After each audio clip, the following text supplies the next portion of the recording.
This video is sponsored by my favorite website creator, Squarespace, the best place to go when you want to get a domain or get a gorgeous website or an online store. I mean, if you want to get into reading more classics, I would definitely suggest to remember that you are a beginner. So let's not bite off more than we can chew. You wouldn't sit down at a piano for the first time and expect to be able to play Bach. You start with Twinkle Twinkle Little Star, just like the rest of us. So why do we think that we'll be able to read, James Joyce or Virginia Woolf from day one? I think it would just put us off, making us think that we're stupid, or even worse, making us think that classics are boring. Because it is a muscle that we need to practice to build up. I'm reading To the Lighthouse right now, and I'm just adoring it. But I remember the first time I dutifully made my way through it in my late teens, and I was like, what the hell is even going on? I don't understand who anyone is or what anyone is doing. So I picked out 10 books that I think are great for actual beginners, but equally good for, highly intelligent expert readers too. No matter your reading level, there will be something for you to enjoy in these books. I've tried to find books that are easy on a sentence level so that we understand what's going on, and that are emotionally engaging and immersive so that we're enjoying ourselves. Oh, and most of them are quite short as well, so we don't exhaust ourselves. Also, most of these are good if English is your second language and you want to improve your English reading skills. The earliest book on this list was written in the early 1800s and the latest in the 1970s. So I thought, let's start from the 1970s and then make our way back throughout history to 1813. But before we go to the 1970s, I just want to start with another classic, The Picture of Dorian Gray by Oscar Wilde, because this book and Wuthering Heights by Emily Bronte were the first two books that I ever read in English back when I was 15, 16, because, I was one of those obnoxious teenagers who wanted to become an intellectual and read classics in English instead of my first language, Swedish. And I remember Wuthering Heights to be quite confusing and hard to follow with many difficult words, way above my English level. But on the other hand, Dorian Gray was just so easy to read and so immersive and just so fun. So Dorian Gray became my favorite book there for a while. I actually haven't read it since, but I want to put this on the list since I actually tested out the difficult level when I was an actual beginner, both at classics and at reading in English. So there's a reason this book is still so recommended everywhere by, everyone. It's fun, it's smart, it's highly enjoyable. Dorian Gray, yes. Wuthering Heights, no. Okay, let's go more modern now and look at the latest recommendation on my list. And it's actually two books by the same author, the mighty Eve Babitz, Sex and Rage from 1979 and Slow Days, Fast Company, published between 74 and 77. Babitz is the fun, sexy, witty, scandalous cousin of Joan Didion. She's ultra Los Angeles. She writes about outrageous nights out with a lot of drugs and many celebrities and the occasional menage a trois. Because she is extremely witty and has a lot of playful fun with her prose, her sentences are not the easiest on this list. It takes a bit of concentration to get the most out of her sentences. But still, the drama, the heartache and the parties make for such an enjoyable read that I think most readers will be in for a really good time. Oh, and her books are very short. So what I do is I would normally read just a few pages at a time. She can be quite intense to devour too much at once, if you ask me. The next book is for all the gossips out there. Anyone who loves to hear juicy stories about celebrities or historical figure, and it's Hemingway's memoir, A Movable Feast from 1964. Here he writes mostly about his time in Paris in the 20s, and as you can understand, it is moody as hell.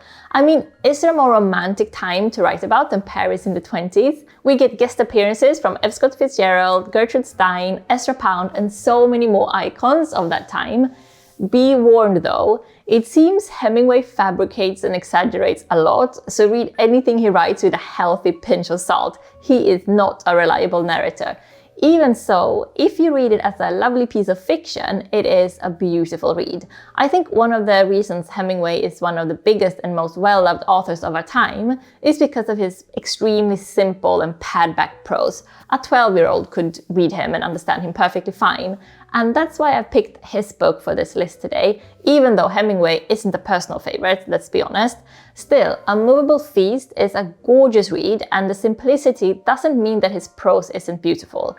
It's moody and it's smart. One thing about Hemingway though, just as with honestly almost every single classic, in some aspects they just don't age well.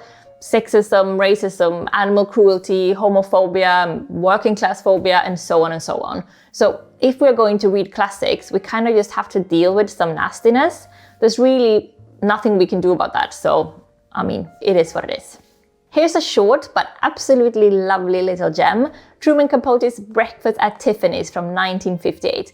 I'm guessing a lot of you have seen the Audrey Hepburn movie, which is also a lovely little gem, although the novella is actually darker and grittier and doesn't have that like Hollywood ending. I've read that Capote was quite unhappy with the movie and wanted like a trashier, less polished Hollywood-likely, but that being said, both versions are lovely pieces and go quite well together in my book. Actually, I think when it comes to reading classics as a beginner, it's quite good to pick ones that you've seen a film version of, since it means that you already know the characters and the plot, so it's easier and like quicker to get into the story. So, recommend. If the first few books I've talked about have been on the more scandalous, fun and sexy side, this next one is more of a heartbreak. Giovanni's Room by James Baldwin from 1956. It's set in 50s Paris and it's about David and Giovanni falling hard for each other, only to end in tragedy. I know this book is often picked as an all-time favorite and as an extreme tearjerker, but if you want my take on it personally, well, I thought that the first half or so was magnificent, a perfect piece of writing. I remember even texting with one of my author friends telling her that the first scene where David and Giovanni meet in the bar Giovanni works is the most exquisite writing of like love at first sight that I've ever read. It absolutely floored me. Masterful, superb, and so easy to read and get into. But the second half though, honestly, I almost wish that I've never read the second half, because about like halfway into the book, David and Giovanni like talk about how women need to be beaten half to death to know who rules the world, and they're like laughing about how even if you beat women, they never leave you. It's so extremely callous and extremely out of tone with the rest of the sensitive romantic writing that it honestly just took me out of the experience and made me like dislike the characters to such a degree that I couldn't really care about what happened to them after that.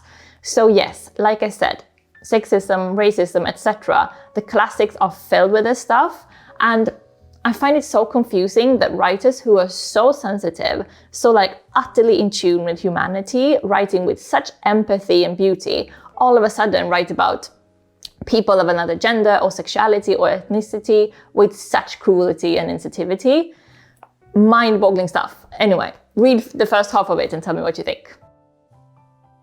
I just can't do a book video without talking about Bonjour Tristesse by Françoise Sagan from 1954. Like always, here she is again. She was just 18 years old when she wrote this utter delight of a novel. Do yourself a favor, pick this up, make yourself an ice-cold cocktail and just have a good time. Short, easy, fun, sexy, so smart, and at times quite devastating. I've read this book probably 5 or 6 times, and yes, I will read it again. Super recommend. Let's go back to the 30s with another one of those books that people just won't stop recommending, and here I am too, recommending it. It's of course Rebecca by Daphne du Maurier from 1938. I read this over Christmas a few years ago, and that's an experience I highly recommend. Gothic, dark, twisty, moody as hell, set in a manor house in the English countryside. It's a bit on the longer side compared to the other books on this list, but it's one of those books you just breeze through. The pages basically turn themselves. Although honestly, I found the narrator to be quite an annoying woman, I have to say. So many times I wanted to just like shake her and like, come on lady, do something, say something. And honestly, the ending is a big, excuse me, what's going on? But that being said, the atmosphere in this book is unparalleled. I've read few books in my life that I was so easily immersed in, I could like actually feel myself walking in the rooms of this old house. It's an utter page turner, it's easy to read, and if you ask me, it's one to enjoy with a hot chocolate in candlelight on dark, windy winter nights. Mood. So, a personal favorite of mine, Mr. Anton Chekhov, the short story master himself. I have these 2 gorgeous volumes of his short stories in chronological order, and I'm going to recommend his latest stories, is this one, over his early work. So I'd probably start with the second volume as an introduction to Chekhov.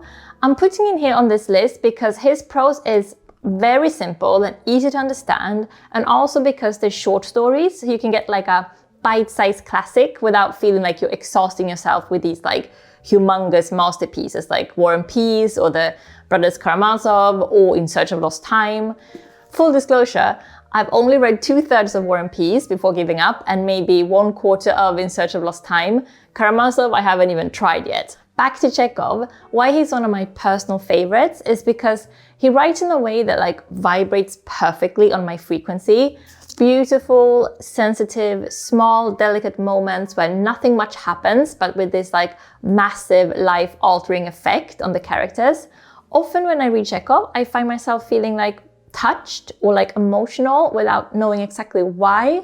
And this to me is the finest type of literature. For me personally, it's a bit hit and miss. Like some stories don't touch me at all, like The Stepway, for example, but some stories I think about all the time, like Voroshka, for example.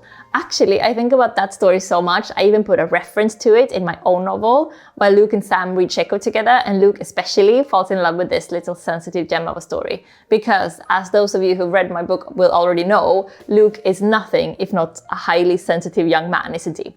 Have you read Chekhov? Do you agree with me? I mean, it's not page-turny like Rebecca or like the scandalous, explosive stuff of Eve Babitz. So I'm curious to hear what you make of it. If you do read him, let me know. Also, of course, I'm so curious to know what you think of OK Days if you have read it.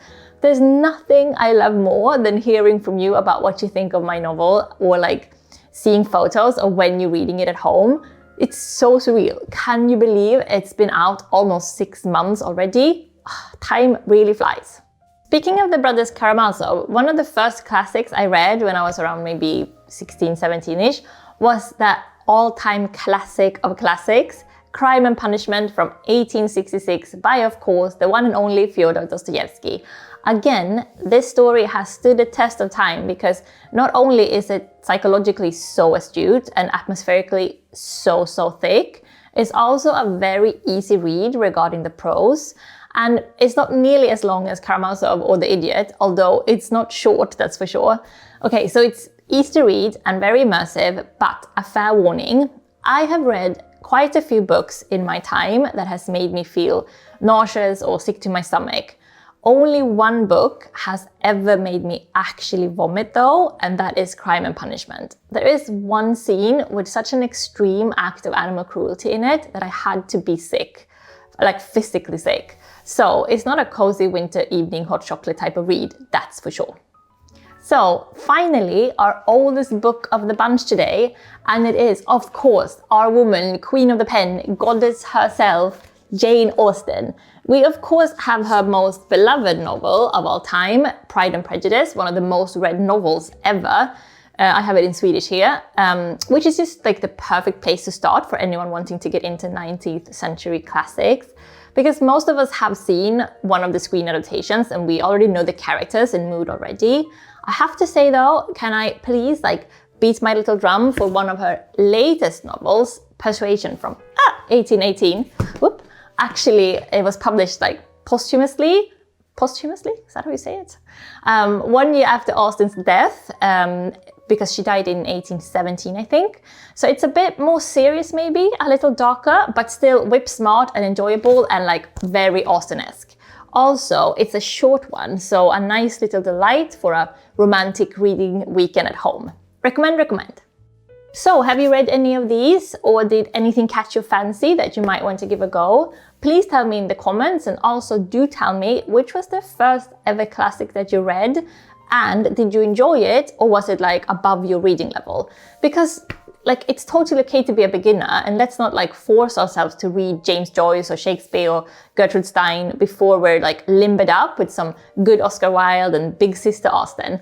Let me know if you have any requests for future book videos, like the most romantic books I've read, or my favorite Japanese or Swedish books, or classics that are more challenging to read, or anything else really. And of course, I would strongly, intensely recommend you to get my own debut novel, OK Days, if you haven't yet. I'll put a link with worldwide free shipping below, because did you know that? Like, Blackwell's UK does worldwide free shipping. I do believe, like, it seems like every one of you who has ordered it has gotten it for free. How brilliant is that? Now, do you want to create a beautiful site and maybe start your own blog? If so, you should definitely do it with Squarespace. Listen to this, with Fluid Engine, a next generation website design system, it's never been easier for you to unleash your creativity. So you start with an incredible template and customize everything by simply dragging and dropping. It seriously couldn't be easier. Squarespace is also amazing with blogging tools to share your stories, photos and videos to make it easy to reach your audience. You can also auto-post your content to Twitter, Facebook or Tumblr.